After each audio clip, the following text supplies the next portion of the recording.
ውድ የቻናላችን ተከታታዮች ሰላም ብያለሁ። በ2017 ዓመተ ምህረት የ12ኛ ክፍል ሀገር አቀፍ ፈተና ውጤት ይፋ ከሆነ ጀምሮ ሁላችንም በጉጉት የምንጠብቀው የዘንድሮውን የ2018 ዓመተ ምህረት የትምህርት ዘመን የሪሚዲያል መቁረጫ ነጥብ ነው።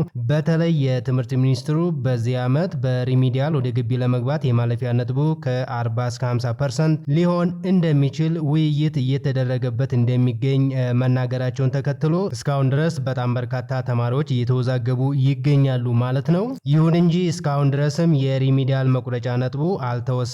እንግዲህ በቅርቡ የሪሚዲያል መግቢያ ነጥብና የዩኒቨርሲቲ ምደባ እንደሚለቀቅ የተለያዩ መረጃዎች እየወጡ ይገኛሉ።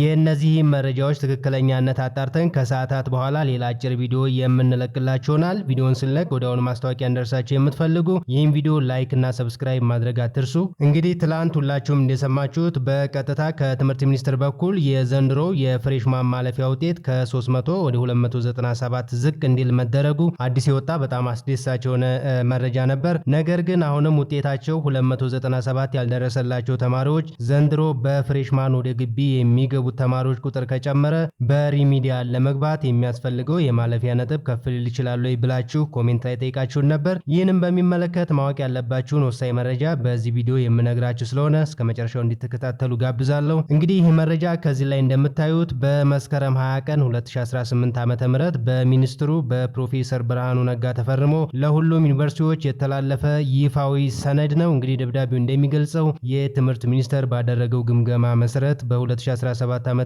የ12ኛ ክፍል መልቀቂያ ፈተና ወስደው በአማካይ ውጤታቸው ከ49.5 እስከ 49.99% ያመጡ ተማሪዎች ውጤታቸው ወደ 50% እንዲጠጋጋ ተወስኗል ማለት ነው። እንግዲህ ይህም ማለት በእነዚህ ነጥቦች መካከል የነበራችሁ ተማሪዎች በሙሉ ዝቅተኛውን የ50% የማለፊያ ነጥብ እንዳሟላችሁ ተቆጥሮ በቀጥታ ወደ ከፍተኛ ትምህርት ተቋማት ትገባላችሁ ማለት ነው። እንግዲህ የጠየቃችሁን ጥያቄ ለመመለስ ደግሞ ይህ አዲስ ውሳኔ በሪሚዲያል መቁረጫ ነጥብ ላይ የሚያመጣው ተጽዕኖ እጅግ በጣም አነስተኛ ሊሆን ይችላል።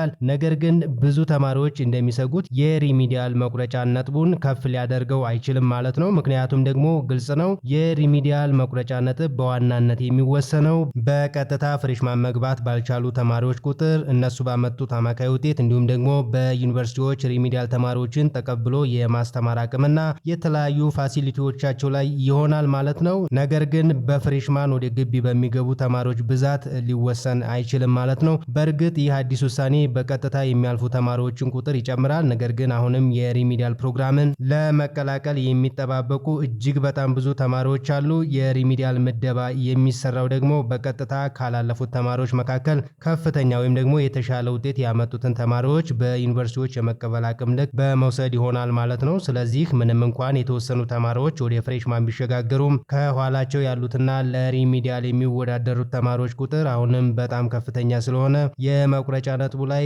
ጉልህ የሆነ ያን ያክል ለውጥ ላናይ እንችላለን ማለት ነው። ዋናው ነገር ይሄ ውሳኔ ወደ ዩኒቨርሲቲ የሚገቡ አጠቃላይ የተማሪዎችን ቁጥር አይቀይረውም ማለት ነው። በየዓመቱ ቢያንስ ከ78000 በላይ የሪሚዲያል ተማሪዎች ወደ ዩኒቨርሲቲዎች ስለሚገቡ የፍሬሽማን ቁጥር መጨመር ያን ያክል ተጽዕኖ ሊፈጥር አይችልም። ከሰዓታት በኋላ ስለ ሪሚዲያል በጣም ወሳኝና አዳዲስ የተሰሙ መረጃዎችን በዚሁ ቻናል ላይ ስለምናሳውቃችሁ ቪዲዮዎችን ስንለቅ ኖቲፊኬሽን ቀድሞ እንደርሳችሁ ይህን ቪዲዮ ላይክ እና ሰብስክራይብ ማድረጋችሁን አትርሱ።